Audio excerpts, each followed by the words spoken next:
কেমন করে খেলবো আমি গেমটাকে ভাই?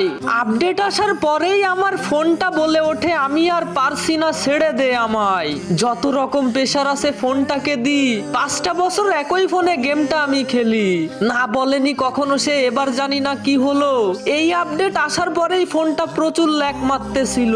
গেমটা নেই খেলার মতো আমার এই ফোনটা দিয়ে। যতগুলো ম্যাচ খেলছি ততটাই কষ্ট পাইছি প্রতিটা ম্যাচে গিয়ে। এমন করে কন্টিনিউ করব কিভাবে আমি? ভাল লাগে না ভাই আমার, করব আমি কি? তোমরা বলো ব্যাটেল রয়্যাল খেলি আমি কেন?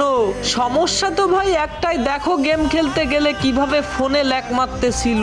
এনিমি যখন অ্যাটাক দেই আমার উপরে তখনই আমার ফোনটা ল্যাগ মারে। শুনতেছি রোড টু গ্লোরিতে ভিভাস দিবে, তোমাদের একটু সাহায্য প্রয়োজন, করবে কি আমারে? চাই আমি সফল হতে ইউটিউবে, পাবো আমি ভিভাস আমার আইডিতে। চাই তোমাদের সাহায্য ভাই, অল্প একটু